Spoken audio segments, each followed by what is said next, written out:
12, o América chegando aqui na Itatiaia e hoje a gente tendo o prazer de receber o diretor de futebol do América, Fred Cascado. E até antes dele entrar aqui, adentrar aos nossos estúdios, fiquei sabendo que é pela primeira vez ele num estúdio de rádio para uma entrevista, então isso nos enche de orgulho, né? Primeira vez que ele vai conversar no estúdio de rádio ao vivo conosco. Primeiro, Fred, até, Adilson, me permita, vou começar aqui a abrir os trabalhos.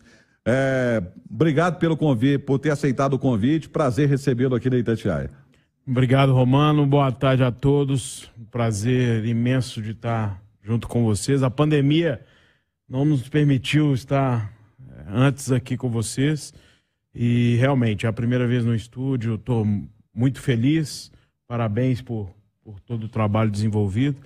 E que a gente possa ter um bate-papo interessante aí. Pois é, e para começar esse bate-papo interessante, vamos falar desse momento do América, né? Pelo segundo ano seguido, o América conseguindo a permanência e mais do que isso, batendo as portas de uma competição internacional mais uma vez. O que você pode dizer desse trabalho para a gente? Como foi pensado esse trabalho? E no seu caso, teve uma responsabilidade a mais, porque uma coisa é você chegar, a outra é se manter. E esse bastão foi passado para você. Bom, Romano, numa competição tão difícil como o Campeonato Brasileiro, todas as equipes, o primeiro objetivo é sim atingir o ponto que não vai ter a dificuldade ou vai ter o rebaixamento. Então, a gente sabia que a qualidade, a dificuldade e o planejamento de todas as equipes seriam o maior desafio da temporada.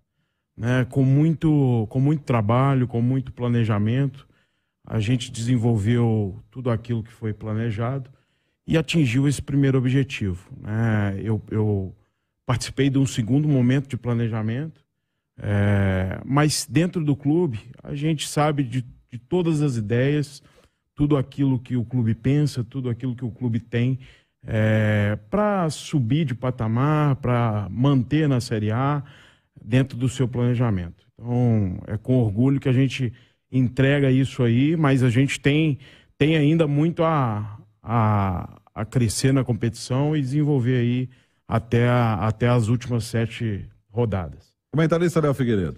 Ô Fred, obrigado pela sua vinda aqui. Parabéns pelo trabalho, né? Essa temporada, mais uma fantástica do América. Eu considero o maior momento da história do América, com todo respeito ao decacampeonato, a tantos craques que o América já teve, mas o América disputando Libertadores num ano, ganhando de times considerados muito mais favoritos, indo no Maracanã ganhando do Fluminense, ganha do Corinthians, jogou de igual para igual com o Palmeiras, por muito pouco não foi para a final da Copa do Brasil. Então, é o grande momento do América. Como que é o processo hoje no América de montagem de elenco, de preparação para 2023? Começa pelo Wagner Mancini, que sugere nomes, ele fala posições, preciso disso para o ano que vem, esse não deve ficar, e aí vocês vão ao mercado, ou é o inverso? Vocês trazem para o Mancini, temos oportunidades de negócio aqui, jogadores que a gente já está acompanhando, esse, encaixa ou não? E aí vai de acordo com o que o Mancini pensa, ou é de acordo com o que o clube pensa e é colocado para o treinador?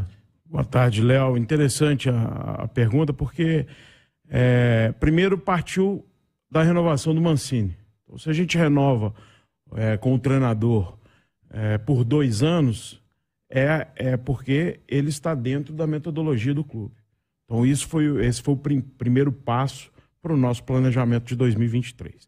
E dentro disso, todas as tomadas de decisões de renovações, contratações, chegada ou saída de atleta, ela é dentro do departamento de futebol. E nisso, dentro de diretoria, presidência e comissão técnica.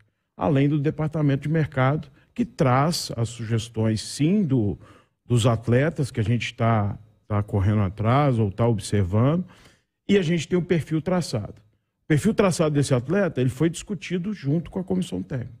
Então, esse é um dos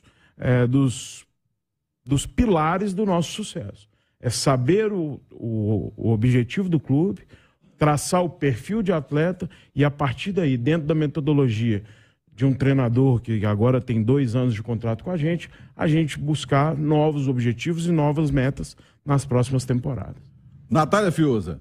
Boa tarde, Fred. Prazer recebê-lo aqui no Rádio Esportes. Aproveitando que a gente está falando de contratações, o América neste ano, agora especial nessa segunda janela de transferências, trouxe 2 jogadores que vieram do futebol sul-americano, né? O Mastriani e o Martinez. É um movimento que o América, nos últimos anos, não vinha fazendo, né? Não olhava tanto para o mercado sul-americano como olhou nessa temporada e tirou jogadores do Barcelona de Guayaquil, jogadores que eram importantes lá, né? Não eram jogadores reservas, muito pelo contrário, eram 2 dos principais atletas do elenco. Como foi esse movimento do América olhar agora novamente para esse mercado e ter poder de compra efetivo junto a outros grandes clubes que disputam, inclusive, a Libertadores? Se isso passou pelo Mancini, não era ele que comandava o América na época em que jogou com o Barcelona de Guayaquil, mas se isso também passou por ele e se é um movimento do América agora, cada vez mais abrir as portas do clube para jogadores que atuam na Argentina, na Colômbia, no Equador, enfim. Boa tarde, Natália. Sem dúvida, a tomada de decisão da chegada desses 2 atletas, e do Ricardo e do Benítez, ela passou sim por avaliação da comissão técnica. Junto com o trabalho de mercado e análise, né, que a gente jogou contra o Barcelona de Guayaquil, a gente teve o destaque da competição. Então foram atletas que, dentro do perfil traçado, dentro do objetivo da janela do meio do ano, a gente poderia ter a chegada dessas posições, que seriam um atacante e um segundo homem de meio de campo. E a partir daí apresentamos os 2 e mais alguns nomes para a comissão, e dentro da oportunidade de mercado foi uma negociação de trazer os 2 atletas. E o que vale ressaltar é a compra dos 2 atletas e um contrato maior, né? A partir do momento que a gente planeja também um elenco com uma espinha dorsal, com contratos mais longos, é sinal de que o planejamento está de médio a longo prazo. Isso é muito importante para o sucesso. É o 2º ano na Série A, nós vamos traçar o objetivo para a próxima temporada, não só a permanência, mas outros objetivos, e cada ano que passa, isso vai ser... vamos buscar novos desafios, novas oportunidades, novas competições, passar em fase de grupo de Libertadores. Esse é o objetivo do clube, sem dúvida nenhuma. Adilson Martins. Boa tarde, Romano. Boa tarde para quem está acompanhando o Rádio Esporte. Fred, prazer tê-lo aqui pela primeira vez. E seguindo nessa linha de contratações, ontem o Luan Patrick, ele deu uma entrevista falando o seguinte: eu quero permanecer no América. E foi até a minha manchete: titular contra o Fluminense e quer permanência no América para 2023. E todas as vezes que o Luan Patrick entrou, ele entrou bem. Um jogador jovem, do perfil do América. Como é que estão as tratativas para a permanência do Luan Patrick no elenco para o ano que vem? Boa tarde, Adilson. Prazer estar com você pessoalmente, né? O mais importante é o desejo do atleta, né? Então a gente já vem conversando. O Luan Patrick, na oportunidade, foi um garoto que a gente via como uma aposta e oportunidade de mercado, por ser um garoto jovem e que a gente precisava naquele momento de repor um jogador daquela posição. Dentro do conhecimento das categorias de base, tudo aquilo que o Luan apresentou, né, sendo campeão do mundo, seleção brasileira, a gente teve a oportunidade de trazê-lo e teve sucesso, né? Toda contratação vai ter um risco de dar certo ou não. O Luan, a gente acredita que deu certo. Ele, todo momento que participou dos jogos, ele teve sucesso, fez bons jogos, e a partir daí já estamos planejando contato com o Atlético Paranaense. O contato entre diretoria e clube é muito importante.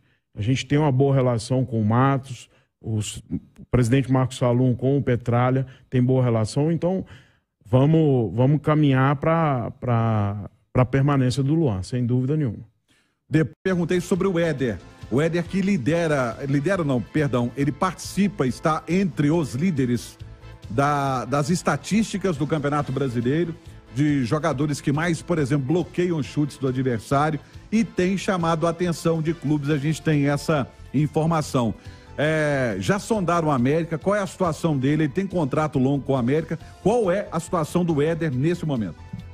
Romano, ele tem contrato ainda longo com o clube, não tivemos ainda nenhuma procura de nenhum clube que houvesse interesse na aquisição do Éder. Ele é até o quê? 2024? Final de 2024. Final de 2024. E que não temos interesse nenhum de saída desses atletas. Aqueles atletas que têm contrato longo com o clube, a gente deseja sim a permanência e cumprir e avaliar também uma extensão de contrato de todos eles. Isso passo a passo, ano a ano, a gente vai fazer. Nós fomos muito questionados quando o Pedrinho saiu, Roma. Na individualidade dos atletas, né? Que o Pedrinho tinha uma situação bem importante, o Éder é importante também, mas vale ressaltar que o que fez o América, o que fez a gente chegar até aqui e vamos conquistar mais é o coletivo. Não tenho dúvida disso. Então, todos os atletas têm contribuído e muito para a nossa campanha, né? O professor Wagner Mancini tem girado o elenco. Você pode perceber que cada jogo é uma estratégia diferente, são posições diferentes, atletas que... O Luan Patrick, por exemplo, jogou de lateral. Então a gente tem um elenco forte. E o coletivo, sem dúvida, é o ponto forte da nossa equipe.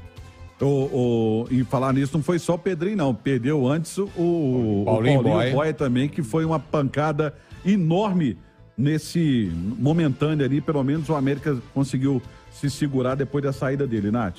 Ô Fred, você falava na minha outra pergunta sobre o América ir estabelecendo objetivos a cada temporada. E na temporada passada, quando o América estava ali quase conquistando a vaga, existiu uma discussão. É melhor para o América ir para a Copa Libertadores, debutar, ou é melhor para o América primeiro passar pela Sul-Americana, pegar uma experiência internacional? O que seria melhor para o América? E aí o América foi para a Libertadores, por pouco não se classificou para a fase de grupos. Aí eu quero que você me conte agora, qual que é o objetivo do América para 2023? O que tem sido conversado lá dentro do CT Lana Drummond? É brigar por uma vaga na pré-Libertadores que seja? É se estabelecer novamente numa competição internacional, mesmo que seja a Sul-Americana? Qual que é o objetivo do América para 2023? 2023 ainda está um pouquinho longe, né, Natália? Mas, sem dúvida, cada ano que passa é fazer melhor do que a temporada anterior. Então, atingimos o primeiro objetivo e a gente tem nessa temporada um jogo muito importante agora com o Fortaleza, que sem dúvida pode ser um divisor aí para o próximo passo, né? Uma competição ou pré-Libertadores ou fase de grupos. E vamos passo a passo. O próximo objetivo agora é esse jogo, a importância do jogo contra o Fortaleza. E 2023, sem dúvida, assim como em 2022, é fazer melhor do que a temporada anterior. Ô Fred, o América é um grande revelador, né? O termo utilizado é um grande celeiro de craques. A base do América é sempre muito enaltecida. Mas o América também tem colocado no mercado grandes profissionais. Você citou agora uma boa relação com o Matos, que foi diretor do América. O Paulo Brax foi para o Internacional, hoje já não está mais lá, mas foi diretor do América.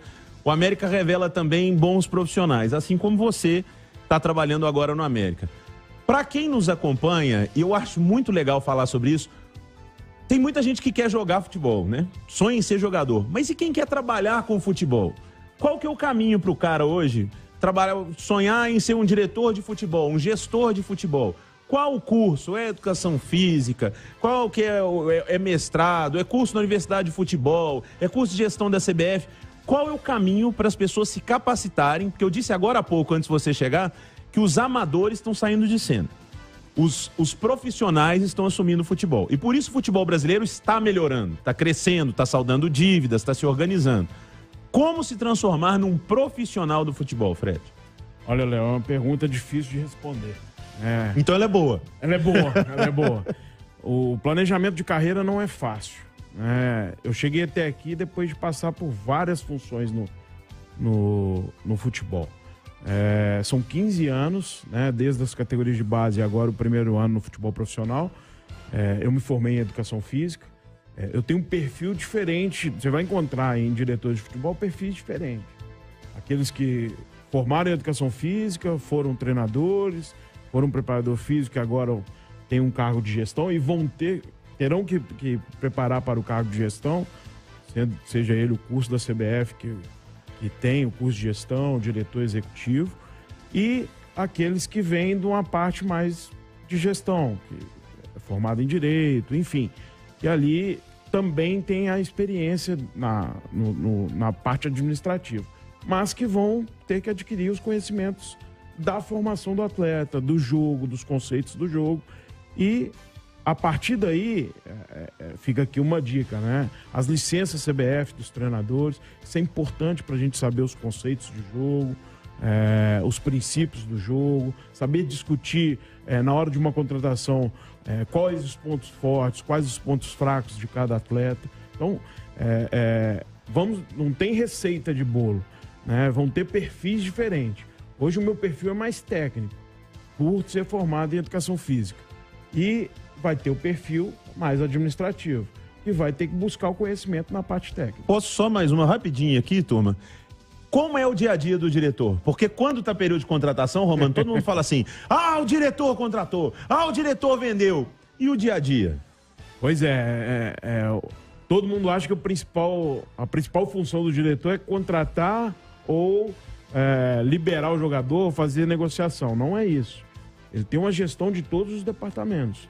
Desde o departamento médico, departamento de análise, departamento de performance. Ele faz a gestão de todo o departamento de futebol. Até o elo de ligação entre o treinador e presidência. E contratações.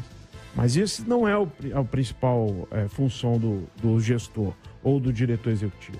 Ele tem um comando dentro de um departamento que vai desde a chegada do atleta, a sua performance e o seu dia a dia no treinamento com o treinador. Na verdade é o seguinte, ele apaga incêndio e muito. Eu ia falar isso todo dia. Na maioria das vezes eu sei muito bem como é que é. Fala, Adilson. Pois é, o Fred, o América tem em seu DNA formador, né, a base com o profissional. Eu gostaria de saber de você, como é que está sendo esse elo da base do América com o profissional, agora com o Wagner Mancini. A gente tem aí, né, o William Batista é o mais longevo treinador na base. Você não tem outro treinador com tanto tempo na base aqui no Brasil. E emendando aí essa pergunta sobre dois jogadores que são formados na base do América, Zé Ricardo, que a torcida pergunta muito se vai continuar, se não vai continuar, e também do Flávio, que deu uma sumida. Eu tenho informação que ele tem duas propostas, Guarani e Chapecoense. Como é que está esse elo da base do América com o profissional e sobre esses dois jogadores? Olha, Adilson, o trabalho das categorias de base ele não vai dar resultado em 1, 2 ou 3 anos. A gente tem que entender que é um processo de médio a longo prazo. Começou com o Paulo Brax uma situação muito importante nesse novo processo das categorias de base, foi a vinda para o CT Lana Drummond. Isso foi fundamental para a proximidade hoje que tem o futebol profissional com as categorias de base, principalmente a categoria sub-20 e sub-17. E hoje o perfil do Mancini sim estar acompanhando, junto com os seus auxiliares, todo o trabalho que vem sendo feito. Jogos, treinamentos, a gente tem o Diogo Giacomini, que é o auxiliar permanente, que está em contato com a comissão do Sub-20 diariamente. A gente tem a transição ali, se o atleta não joga, ele está à disposição do Sub-20 para performar, para continuar o jogo, para continuar o seu trabalho diário. E em questão do Flávio e do Zé, ainda estamos também, como os outros atletas, em avaliações e planejando a próxima temporada. Não houve também nenhum contato, nem a respeito do Zé e nem a respeito do Flávio. Nem para a saída e nem para a próxima temporada. Então vamos devagar, tomando as decisões que forem necessárias para a próxima temporada. Ô Fred, eu quero te agradecer demais por ter aceitado o convite da Itatiaia, ter vindo aqui esclarecer como está o momento do América e também essas situações de jogadores, e as portas são sempre abertas para você aqui. Obrigado, Romano, agradeço a todos, Léo Figueiredo, Natália, Adilson, muito obrigado, tá? E estou à disposição sempre de vocês para contribuir para o futebol mineiro, né? Não só a gente, enquanto clube, mas vocês também que são fundamentais para o crescimento do futebol mineiro, né? Eu não tenho dúvida disso. Outro dia a gente estava falando, quanto mais a gente se aproximar e tiver um trabalho desenvolvendo dentro do campo e fora do campo, junto com vocês, o futebol mineiro vai ter sucesso. E ele deu graças a Deus, sabe por quê? Porque na pandemia eu enchi a paciência dele, na época eu cobri o América. Olha só...